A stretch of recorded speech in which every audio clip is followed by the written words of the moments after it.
And you can be sure that in Jesus' day, there were fathers who were cold and distant from their children. There were fathers who were abusive, either emotionally or verbally or even physically. It happened, and it happens today. We have to admit that. The idea here is not father or parent simply as we understand it, but it's almost an idealized picture of what father or parent is. It is a parent who always does the loving thing, who always does the supportive and nurturing thing. It's a relationship that gives life and not pain and sorrow. And I'm not sure how we can get around that problem that some people have, except by modeling the relationship to them, by sharing our lives with them as friends, as family. But that's the relationship that's at the heart of this father-son, parent-child thing that Jesus is talking about. And then he goes on, as the end of the passage that I read today, which I preached on a couple of weeks ago, talks about the Holy Spirit. The Holy Spirit who comes as a gift from God, who comes to bring peace, who comes as an advocate, as a guide, as a support, as an encouragement, as an exhortation, as light, as life, as hope. All of these things, the Holy Spirit comes to the believers, the disciples, the followers of Jesus, bringing peace not as the world gives, you see. So the idea of Trinity, even though the Bible never speaks directly or overtly of Trinity, the idea of Trinity is there because the parent and child send to the world the Holy Spirit, and they all coexist, three persons, triune God. One of the more difficult and, in some ways, ridiculous things about Christianity, and yet it's true. Nobody can explain Trinity. I don't care who they are. The church in the very beginning simply said, this is the way it is, deal with it. And that's the way it is. But it's here in this text. And so when Jesus says to the disciples, if you've seen me, you've seen God, Philip says, quite humanly, well, show us. Show us God and we'll believe. And Jesus' answer is a sort of a rebuke. Because once again, as is true almost throughout the entirety of the Gospels, the disciples just don't get it. They don't understand. They've been with Jesus for maybe 3 years, maybe longer. They've been with him every day. They've seen the things that he's done. They have heard what he's preached. They've listened to what he said. And they don't get it. They just don't understand. It hasn't sunk in. Now, in their defense, they were looking for Messiah. They really were. They wanted Messiah to come. They wanted to be free of Roman oppression. They wanted to have peace established throughout all of God's creation. They were looking for Messiah, but they didn't see Jesus that way. Jesus was the teacher. And so Jesus says, you've been with me all this time and you don't know who I am?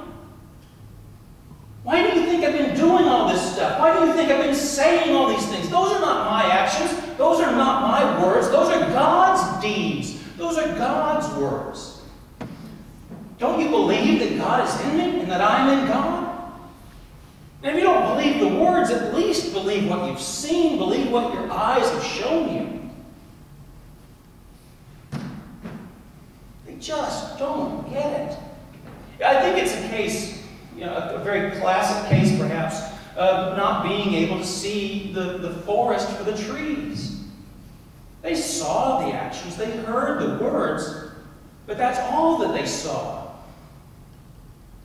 They didn't see, they didn't grasp or comprehend or understand that bigger vision that Jesus was bringing.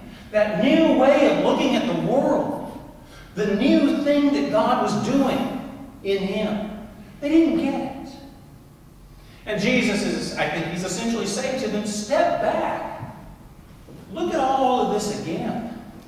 Run through your mind over all of these things that you've seen and heard in these past years. Maybe then you'll get it. Maybe you'll see what I've been trying to say, what I've been trying to show you. It's a difficult thing to look beyond the details, to look beyond the things that we're used to, that we've become inured to see a bigger vision, a bigger idea, a bigger possibility than had occurred to us before. But then comes this,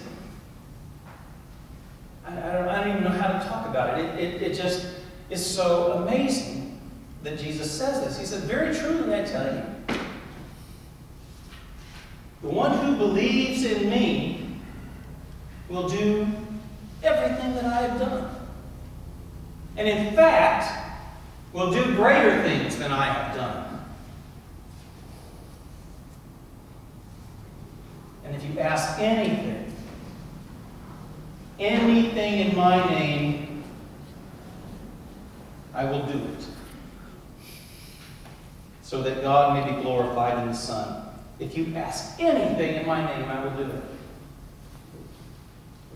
The danger in this, for us, I think, is that we might begin to think of this as kind of a blank check from God. We might think of it as God saying to us, you want a new car? Done. You want a really nice house in an expensive part of town? You got it. We might think of God as kind of a doting and pliable parent who wants to spoil us rotten. But that isn't what this is about. More altruistically, we might think, you know, Lord, it would be really terrific if you'd show me a cure for cancer. If you'd help me find a way to cure all human illness, mental and physical. It'd be really a wonderful thing if you'd give me food for the whole world and an end to war. You know, and all these things are really wonderful. But that isn't the way God works, you see. And even though they may be well-intentioned ideas, at heart, they're not all that different from simply asking God for stuff. But that isn't what this is about. When Jesus says, if you ask me for anything, I will do it, I think he's talking about specifically the kinds of work, the kinds of mission that we have as followers of Jesus Messiah.